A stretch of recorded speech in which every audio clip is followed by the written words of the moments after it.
Nah, materinya kali ini soal frekuensi kesadaran. Nah, kalau soal-soal teknis seperti cara ngukur warna, terus medan energinya, coba di riset ya. Jadi biasakan untuk melakukan eksplorasi dan juga kontemplasi ya. Jangan karena saya nggak tahu, maksudnya jangan karena kalian nggak tahu itu kalian tuh menunggu sebuah jawaban dari pihak-pihak tertentu gitu. Jadi belajar kreatif ya. Kenapa? Karena itu bisa jadi satu hambatan ya dalam proses belajar ya. Jadi banyakin riset, banyakin baca, banyakin explore. Ya Aminawati ntar naik aja ya. Ya, ntar naik aja habis materi. Request aja ya. Kalau kamu nanti loncat-loncat repot nanti. Jadi sekali lo naik nanti sekalian dibahas ya. Nah, sekarang nih saya mau bahas soal frekuensi kesadaran. Jadi ada tingkatan level kesadaran yang ditentukan lewat namanya frekuensi. Ya, nah masing-masing level kesadaran atau frekuensi itu mempengaruhi kualitas jiwa kamu. Apakah survive, adaptif, atau kreatif? Ya. Kalau survive itu dia ini frekuensi rendah, kualitas jiwanya itu selalu bertahan hidup, ulang-ulang terus biasanya nih. Ya, pengalamannya.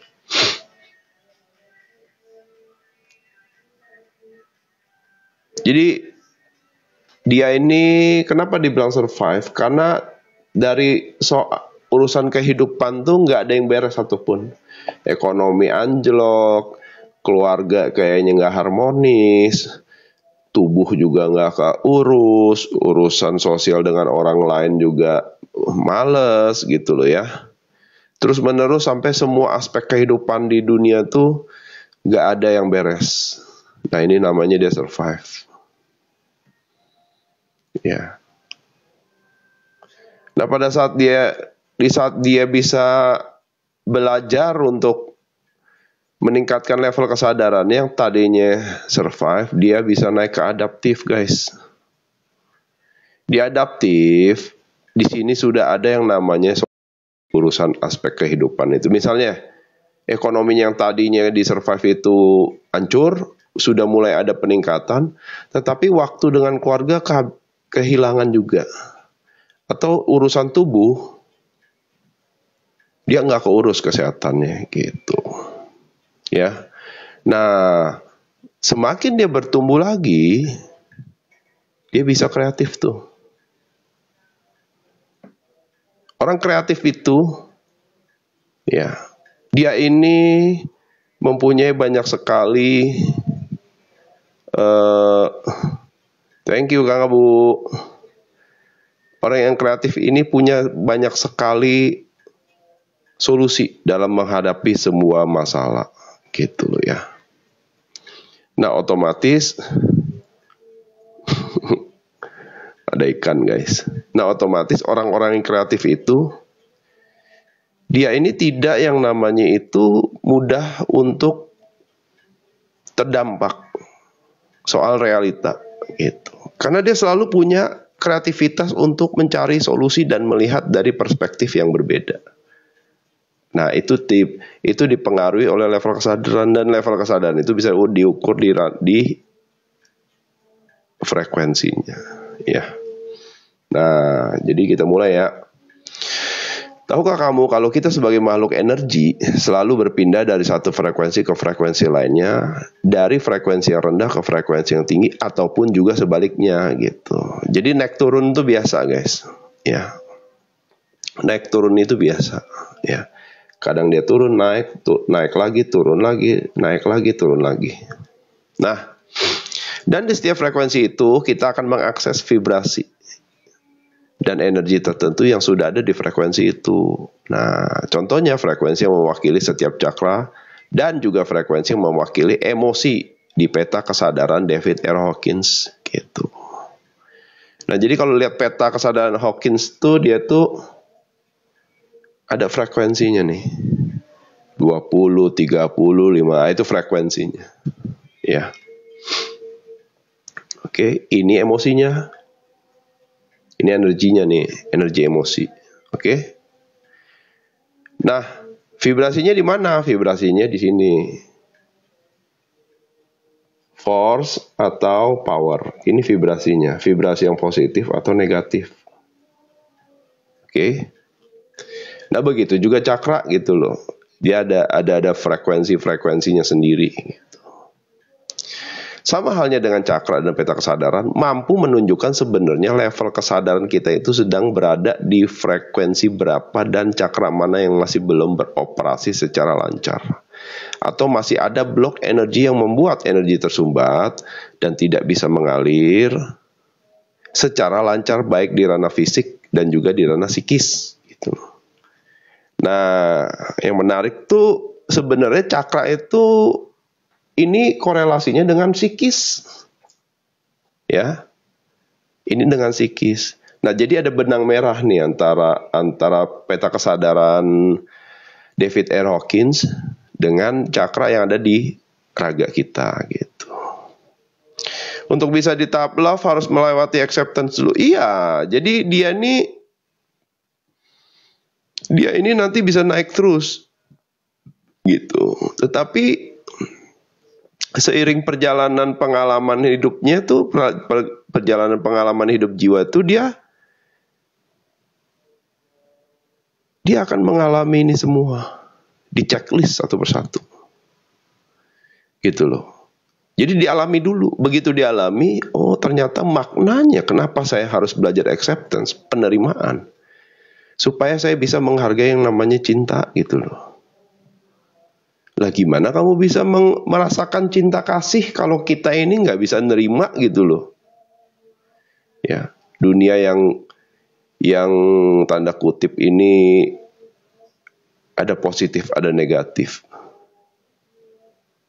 Masa kita cuma cinta sama yang positif, yang negatif kita benci lah, berarti cintanya nggak ada itu, setengah lah istilahnya, nggak utuh. Ya, nah untuk bisa menerima ya kedua sisi dualitas itu, di tengahnya ada cinta. Ya, oke, tangkap ya. Nah, semisal bagi orang yang masih survive, ya, jika dari perspektif cakra, maka orang tersebut masih ada blocking energi di 3 cakra bawah. Jadi di 3 cakra bawah ini nih, akar, sakral, solar plexus, gitu, ya. Nah, jadi ini soal urusan duniawi nih. Ya, ini soal keberlangsungan hidup, ini soal perasaan, ini soal emosi. Ya, jadi kita ini bisa lama terjebak di sini. Ya. Begitu juga dengan status survive yang berada di peta kesadaran Hawkins skala 20 sampai 199. Nah, kalau Hawkins tuh dari sini nih, force dia. Ya. Nah, destruktif. Oke. Di level ini si subjek terjebak dalam dominasi ego yang bermain di ranah emosi-emosi rendah dan berujung ke destruktif. Nah, yang menarik tuh di sini ini dipecah menjadi 2 peran.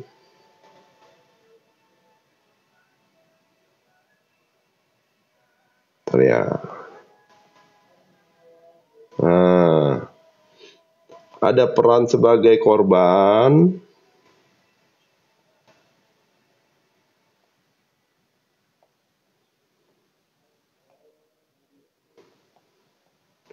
ada peran sebagai pelaku.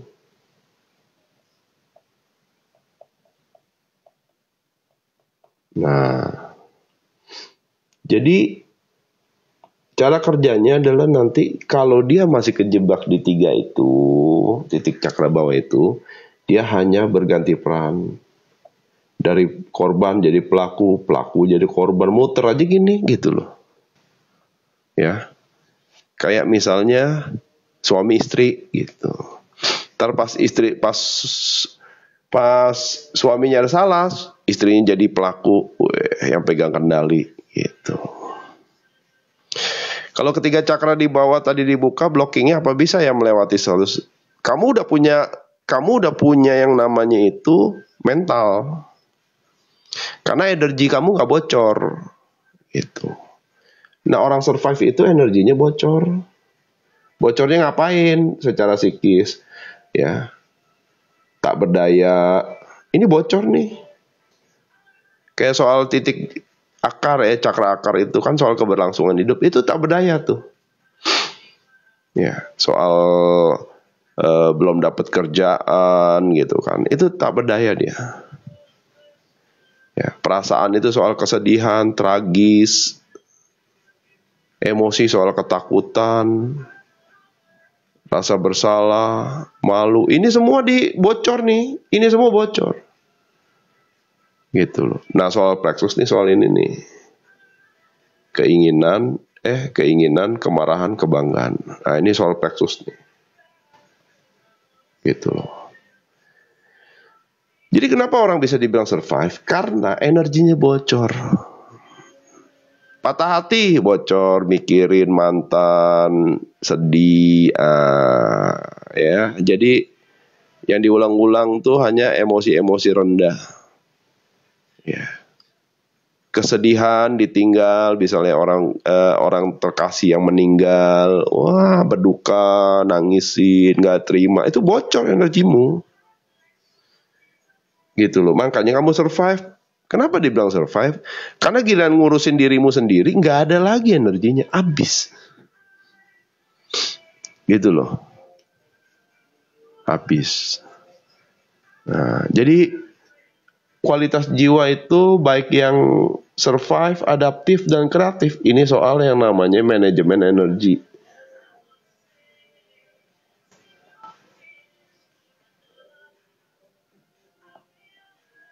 Nah, orang terlatih itu, dia mampu memanage energinya itu untuk diri dia. Dia nggak ngurusin orang lain. Gitu loh. Dia pakai energinya untuk diri dia dulu. Makanya dia kreatif. Nah, kalau orang survive, ketakutan, jadi korban, mental miskin, ngeluh. Nah, itu bocor. Gitu loh, nutup diri. Ya kan? Itu bocor. Makanya pada saat dia survive itu, nggak ada satupun aspek di kehidupan dunianya itu yang beres. Nggak ada, guys. Duit nggak punya, ya, keluarga kayaknya nggak mendukung, tubuh nggak keurus, gitu loh. Tubuh nggak keurus tuh makan nggak teratur, tidur nggak teratur, bahkan kadang-kadang kagak mandi gitu loh. Arti survive kan dia kan. Hidup segan, mati tak mau, guys. Itu survive namanya. Dan lucunya, tanpa disadari dia akan menarik terus peristiwa itu untuk diulangi lagi. Jadi orang survive itu kenapa? Karena orang survive itu mode hidupnya adalah mengulangi dan menambah penderitaannya. Kayak orang kejebak utang. Tuh, jadi penjara dia. Gitu. Jadi biar nggak survive harus acceptance. Nggak bisa kamu main acceptance. Ada yang namanya proses, akui, terima, pahami, lampaui. Nah, kalau kamu nggak ngakuin, gimana kamu bisa nerima? Gitu loh, paham nggak? Kalau kamu belum bisa terima, gimana kamu belajar memahami? Kalau kamu nggak paham, gimana kamu melampaui? Gitu. Adakah jalan pintas untuk mencapai kesadaran? Nggak ada. Kalau ada, pasti ujung-ujungnya apa? Spiritual bypass. Pasti itu. Makanya kamu kejebak nanti supranatural tuh. Kesaktian lah, main di energi lah, perewangan lah, pesugihan. Gitu. Itu supranatural. Bukan spiritual. Jadi hati-hati. Makanya niat kamu itu apa? Itu nanti kamu akan masuk ke frekuensi itu. Gitu loh. Ya. Lalu bagaimana agar bisa keluar dari mode survive? Modal utamanya adalah niat, keberanian, action, konsisten gitu. Iya, ujung-ujungnya ngurusin twin flame yang gak jelas. Ya. Kejebak sama cerita-cerita dongeng. Ya. Ujung-ujungnya ngurusin nafsu birahi. Twin flame. Itu jebakan spiritual, guys. Gitu.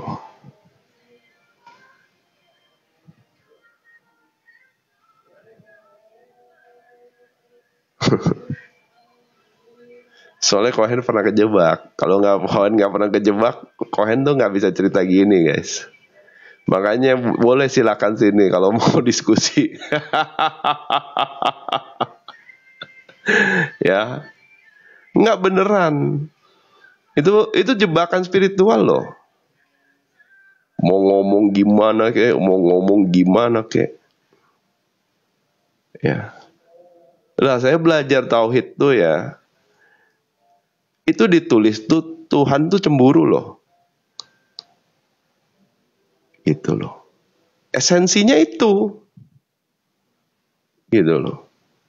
Hubungan hamba dengan sang holik itu digambarkan seperti itu gitu loh, guys. Dalam itu. Ya tapi nggak usah dibahas lah ya nanti ya. Ya tidak mau diduakan. Beneran. Saya belajar tauhid itu sampai ke sana loh. Maksudnya ini ternyata. Oh iya. Ya. Karena tipu muslihat tuh banyak, salah satunya tipu muslihat iblis tuh banyak, salah satunya dongeng gitu loh, satuin. Ujung-ujungnya koyo, guys. Aduh. Ujung-ujungnya koyo. Aduh, bener-bener.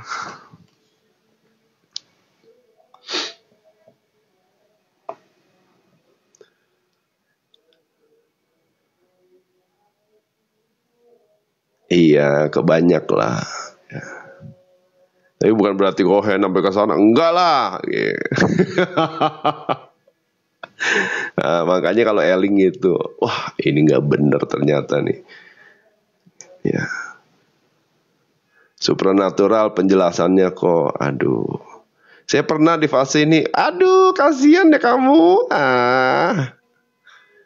Ketipu sama konsep ya.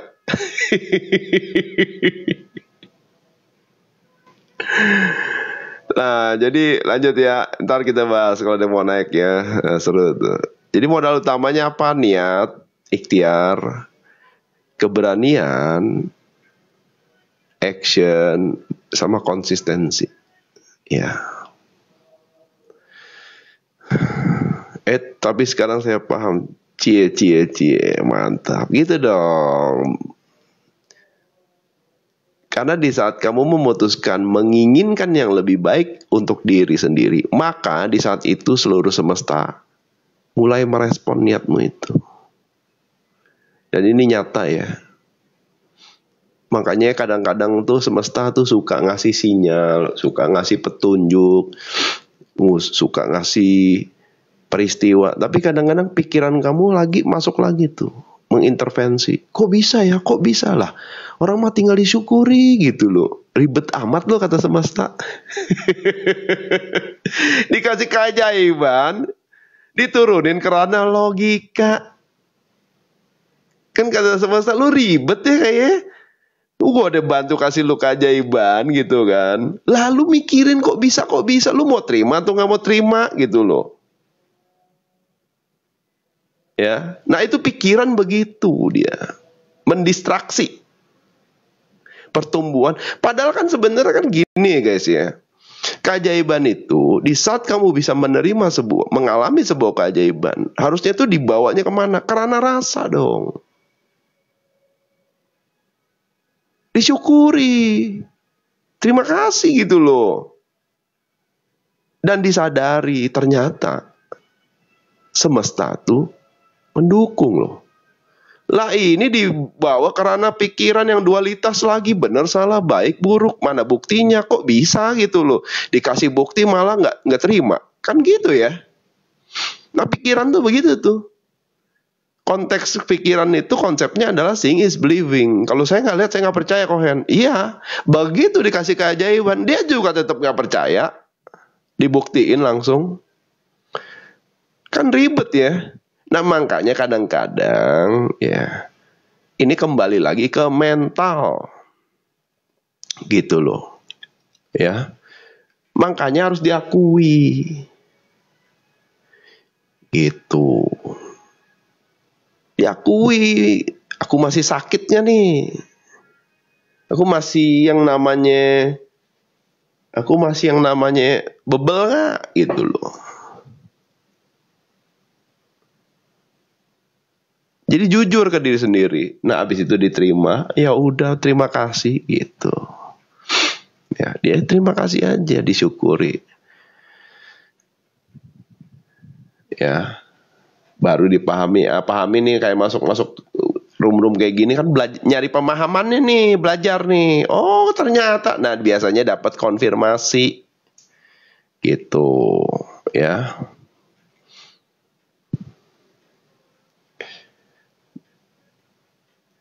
Jadi semesta itu sama kamu tuh selalu terkoneksi, guys. Sebenarnya nggak ada batas.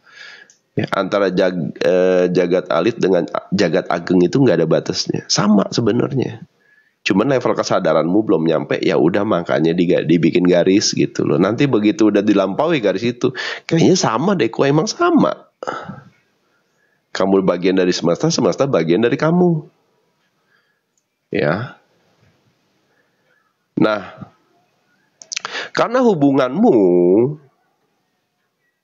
ya. Karena hubunganmu dengan semesta adalah aksi reaksi, guys. Jadi mulailah berani untuk menghadapi masa-masa gelapmu sampai ada aksi. Aduh, ini terbalik lagi. Sorry guys. Aksi yang nanti akan diberi reaksi. Lewat seluruh kemudahan-kemudahan yang dihadirkan sampai dirimu mulai masuk ke ranah adaptif frekuensi 20499. Jadi batasnya tuh di sini nih. Nah, ini batasnya nih, batas amannya di sini. Antara force sama power.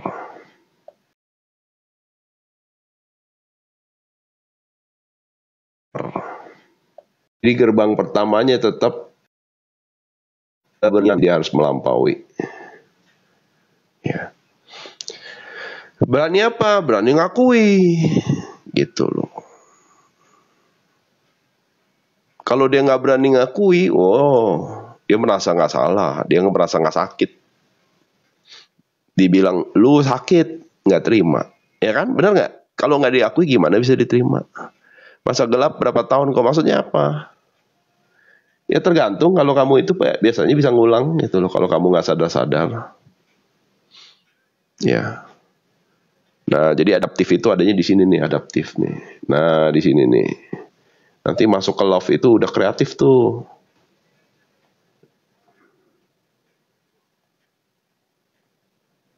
Nah, di sini kreatif nih. Love ke atas tuh udah kreatif. Ya. Ngakuin kesalahan ya iyalah, ngaku lah. Kalau enggak, kamu pasti ngulangin lagi, orang nggak merasa salah.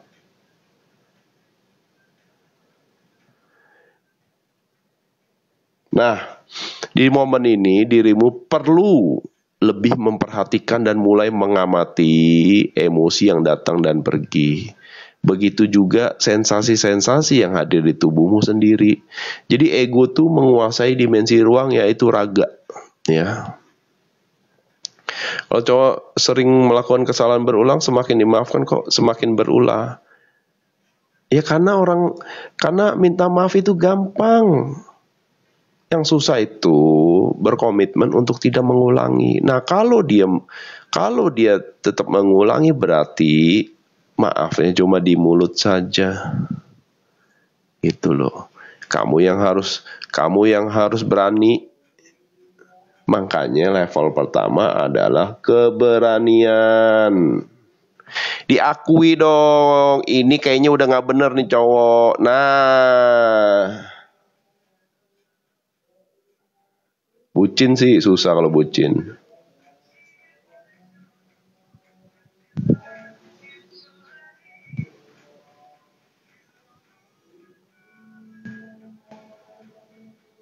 Boleh nggak dibuang? Emang bisa?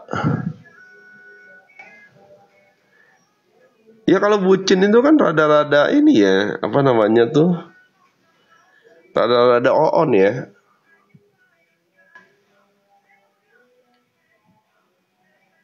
Kenapa dibilang rada-rada on? Loh. Tai kucing aja dibilang berasa coklat gitu loh.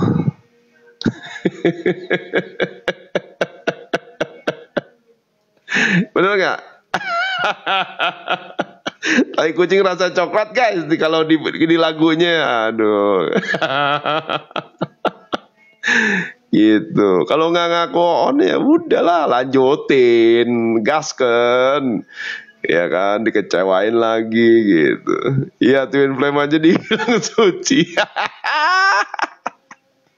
Aduh, hubungan sakral guys katanya. Pret gitu. Harus ngaku. Kalau nggak ngaku, ya dia terjebak gitu loh dalam keonan itu gitu loh. Cara biar suami sefrekuensi, kamu tuh aduh gimana ya, sebenarnya ada makomnya loh. Suami istri udah ada makomnya guys. Cobalah belajar lagi gitu loh ya. Kamu offside gak gitu? Kamu sudah berjalan di makommu sebagai istri belum gitu? Ya. Beneran loh, itu sepenting loh. Makom maksudnya gimana? Ya nanti di Google lah ya. Aduh, panjang nanti kalau dibahas. Makom lu tatanannya gitu. Ya. Iya, ntar panjang lagi jadinya ini apa namanya, ini tausiah nanti.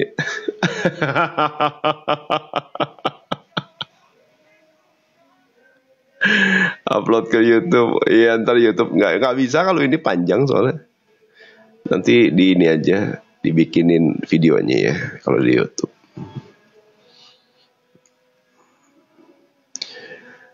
Nah ya, jadi karena hasil pengamatanmu itu akan memberikan informasi mengenai pola dan gerak-gerik dirimu yang palsu. Ya, jadi journaling itu penting guys. Ya, journaling itu adalah proses untuk mengamati gerak-gerik pikiranmu sendiri. Ya, pikiran dan egomu sendiri atau diri palsu yang bermain itu menjebak dirimu di mode survive gitu. Kalau kita mulai memperbaiki diri, apakah pasangan juga suatu saat akan sefrekuensi? Pasti. Gitu loh.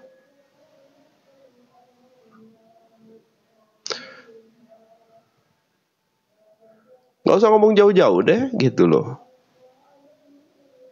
Ya. Kamu senyum sama orang aja, otomatis tuh, ya secara spontan orang bisa senyum sama kamu gitu maksud saya. Ya, tapi kalau kamu cemberut, lu kenapa lu cemberut? Nggak suka sama gue? Nah, ya kan? Sesimpel itu, tetapi berdampak. Gitu. Ya.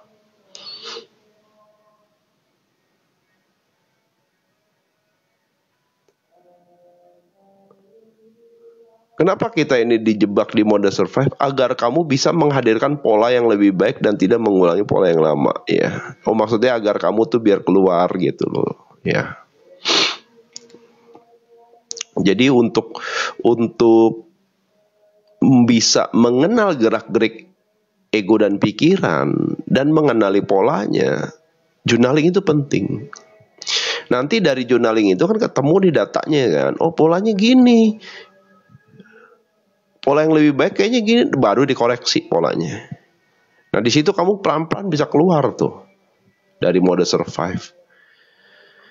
Nah di sini saja dirimu sudah berpindah frekuensi. Nah dia sudah pindah frekuensi dari yang dominan mengakses energi ketakutan atau fear, ya sekarang bergeser ke energi courage, yang dimana frekuensi ini ada daya gitu loh, ya yang tadinya gak berdaya sekarang ada daya untuk melawan pola yang lama itu demi keluar dari pola yang berulang-ulang itu, ya. Jadi materinya simple, bahas soal dua dulu ya. Jadi frekuensinya adalah dari yang 3 ini sama yang 2 ini. Jadi dia masih di ranah survive sama adaptif. Kreatif ini udah urusan cinta kasih nih. Harus ada energi cintanya baru bisa kreatif. Ya, jadi minimal sayang ke diri sendiri lah. Kamu akan kreatif jadinya dengan sendirinya gitu loh. Ya. Tapi kalau nggak ada cinta kasihnya, kreativitas itu nggak akan bisa hadir. Ya. Oke? Nah, jadi bahas 2 ini dulu. Kreatif nanti ya kita lanjut ya.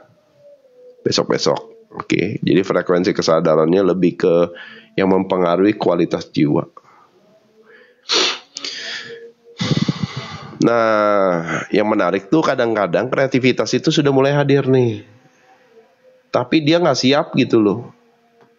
Untuk apa? Untuk upgrade. Nah, di situ terjadi yang namanya koslet. Gitu. Oleng. Kalau dicek ke rumah sakit nggak apa-apa padahal.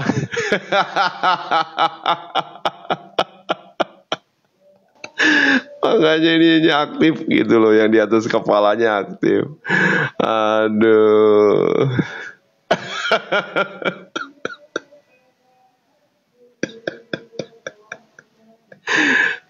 Psikolog aja nyari saya loh.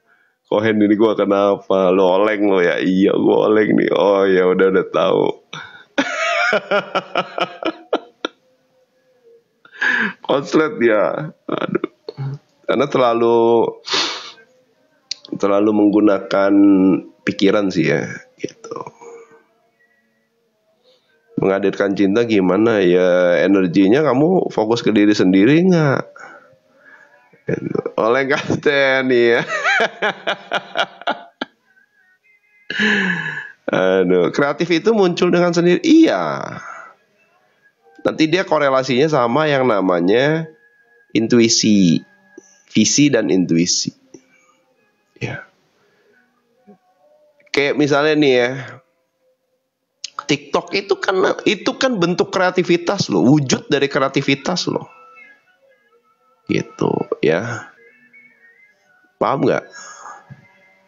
Setelah journaling gimana cara? Ya balik lagi ke akui, terima gitu loh. Ya. Apa yang dimaksud fokus ke diri sendiri? Lah makanya di journaling seharian tuh kamu ngapain aja, fokusnya keluar atau ke dalam diri gitu. Kan bisa dicek kebiasaan ke dalam keseharian itu. Itulah yang mempengaruhi dominan keluar atau dominan ke dalam, ya. Simple kan sebenarnya. Ini dari pagi kayaknya gue terlalu fokus ke kerjaan ya. Oke.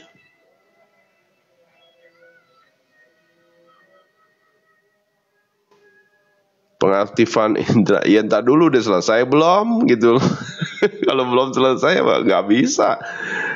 Level kesadarannya nggak mumpuni dia untuk memahami gitu loh. Ya.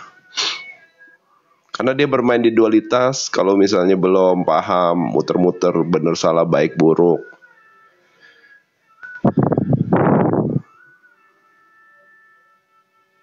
Iya, nanti kelihatan di journaling ada datanya kok. Nah, kadang-kadang orang tuh maunya ini ya, apa namanya? Instan. Ya, jadi dia nggak mau ngurusin emosinya sendiri, luka batinnya sendiri gitu loh. Dia mau buru-buru langsung gua mau sakti Kohen. Ya udah. Kalau mau sakti mah ya udah belajar sama Limbat sana. Jangan nanya ke Kohen. Aduh. Makan paku ada dia mau Limbat. Sakti gak? Aduh. Akan berlangsung selamanya. Jadi gini. Journaling di buku ya, itu sebenarnya tahap awal. Ya. Ya, tahap awal untuk latihan menjadi mengamati emosi dan pikiranmu dalam keseharian. Nah, setelah itu ya, setelah kamu terbiasa, nanti kamu lama-lama bisa belajar melatih di ranah mental. Nah, ada yang namanya itu mental notes namanya. Jadi pikiran kamu sih sebenarnya canggih kalau kamu bisa pakai. Yang masalahnya adalah kamu nggak bisa ngandalin pikiranmu, jadi kamu nggak tahu apa sih sebenarnya gitu loh ya, fungsi dari pikiran. Nah, jadi perannya si jiwa itu bukan sebagai pengendali atas alat-alat yaitu pikiran dan ego, malah kalian dikendalikan. Nah, itulah perbedaannya lewat yang namanya level kesadaran. Seharusnya di saat kamu bisa mengendalikan alat-alat ini, kamu bisa menggali lebih dalam lagi mengenai tugas pokok dan fungsinya itu. Jadi journaling itu awalnya lama-lama kalian bisa nyatet di kepala sendiri gitu, di pikiran, mental notes namanya. Ini bisa disimpan, ini bisa di filing, disimpan rapi. Nanti di saat dibutuhkan, pikiran kamu bisa perintahkan untuk keluarin. Coba keluarin datanya gitu loh. Keluar tuh dia tuh. Gitu, keluarin semuanya. Ya, mental notes gitu. Itu saya dulu belajarnya gitu. Ya. Kau bahas akasik, aduh nggak usah aneh-aneh deh. Aduh, nggak bakal paham kamu juga kalau di level kesadaran itu. Yang ngalah yang ada adalah apa? Kamu tuh jadi punya keinginan untuk belajar sesuatu yang belum saatnya gitu loh. Forbidden knowledge itu sebenarnya. Ya, jadi banyak sekali gini ya guys ya, banyak sekali pengetahuan spiritual tuh ya yang sebenarnya itu terlarang gitu di level kesadaran tertentu. Salah satunya apa? Salah satunya pembahasan soal past life regression itu terlarang sebenarnya kalau menurut Cohen lo ya. Karena nggak penting guys di saat ini gitu loh, paham nggak? Di saat ini nih kamu belajar ke sini dulu gitu. Nah biasanya pelarian, aku ingin pelarian dia ngecek pas live lah. Udah nggak bisa dirubah. Yang ada apapun yang kamu lakukan di pas live itu, kuncinya adalah menerima gitu konsekuensinya. Udah itu aja, belajar penerimaan aja, acceptance, balik lagi nanti ke sini. Ya. Kalau kamu ke belakang, stres kamu. Tambah beban lagi di present moment. Aduh, kok ribet gak? Ribet. Gitu loh. Jadi hati-hati gitu ya untuk untuk apa namanya tuh bernafsu ya, banyak belajar hal-hal yang belum siap kamu pelajari gitu. Kayak anak SD nanya-nanya pelajaran SMA, lah dijelasin emang gak nyampe, mau gimana, nggak bakal ngerti juga gitu loh ya.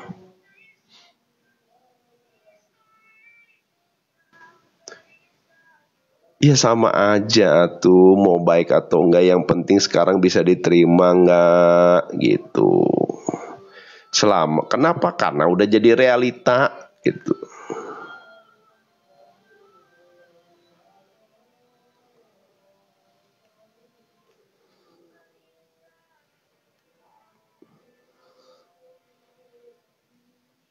Belajar kutuk keturun. Ah, iya.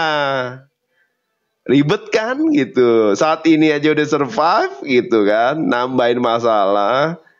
Belajar yang enggak, yang belajar sebenarnya yang belum gitu. Apakah journaling lebih baik daripada meditasi? Nggak ada yang lebih baik, yang penting dipraktekin. Kamu ngalamin aja gitu, nggak usah ditanyain. Udah dipraktekin belum dua-duanya? Gitu. Soal kenyamanan kan masing-masing. Oh saya lebih nyaman meditasi, ya sudah gitu loh. Ya nggak usah dibawa ke ranah baik buruk lagi. Ngebantu nggak, bisa bikin kamu naik level kesadarannya, bisa kok, ya sudah. Ya, jadi nggak ribet sebenarnya guys. Yang ribet tuh pikiranmu sendiri. Belum ngalamin tapi ditanyain terus gitu. Kan tinggal dialamin. Udah belajar meditasi belum? Nah, udah journaling belum? Percuma ditanya-tanyain kalau saya jelasin, kalau kamu belum ngalamin, yuk percuma. Sesimpel itu.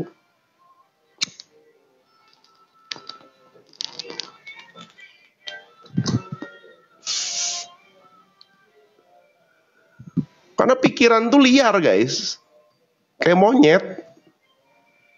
Makanya disebut monkey mind, loncat sini, loncat sono, loncat sini, loncat sono gitu loh.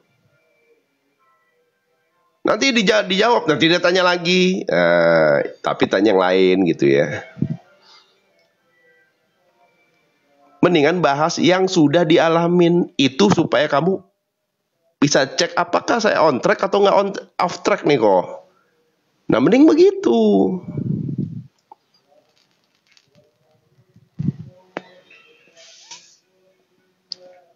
Karena apa? Karena pikiran tuh dia tuh proses kerjanya tuh terlalu cepat. Menganalisa masa lampau, memprediksi masa depan gitu loh. Lah ini kan offside ya.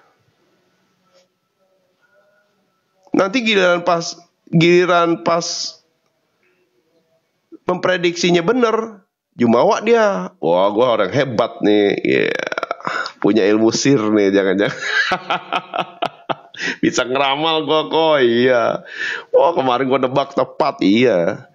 BMKG aja nggak bangga-bangga amat, nggak sombong BMKB kalau besok ditebak hujan gitu loh. Lah kamu baru nebak sekali udah ngomong aja gitu.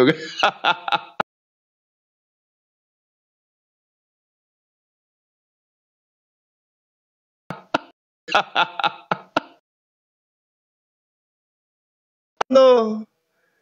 gitu ya. Ya kan BMKG berapa kali bener gitu kalau nebak, walaupun ada salahnya, tapi sombong sempat kok. Nggak kayak kamu. Eh,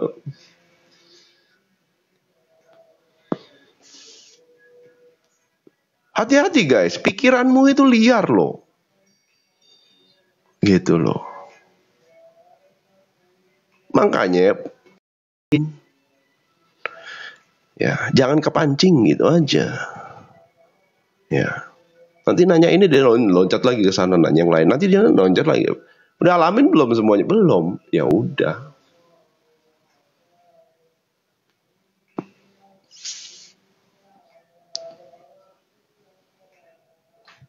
Ya.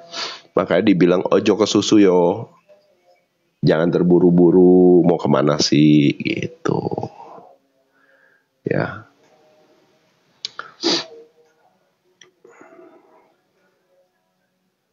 Nah ini makanya kamu tetap di mode survive. Ngulang lagi, nanya lagi. Beneran loh ini peristiwa ini ya. Bisa kamu tarik terus menerus, ngulang. Ya. Ketemu cowok gitu, nggak move on. Nanti ketemu cowok yang dianggap bener. Berubah lagi, sama lagi. Ngulang. Aduh capek guys. Apalagi udah dikunci sama yang namanya mantra. Semua cowok sama aja gitu. Ya udah. Ah, mau ketemu 10 juga sama beneran ya. Hati-hati guys. Beneran guys. Survive kamu tau gak lo. Ya kan. Udah 10 kok sama semua nih kok. Ya udah mungkin udah harus pindah jalur gitu. Jangan sama cowok. Aduh.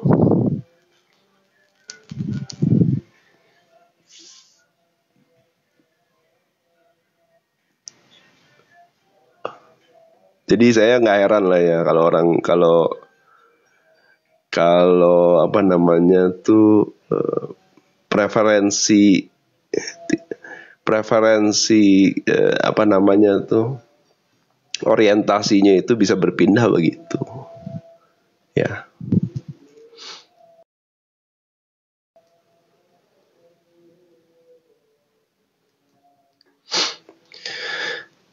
Ketemu tuh kok yang beda jalur banyak.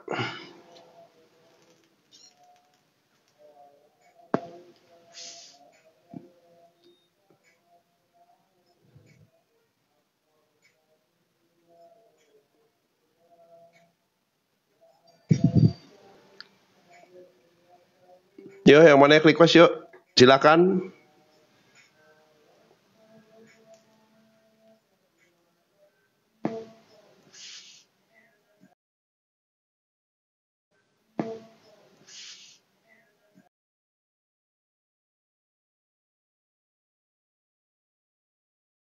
Verifikasi lagi.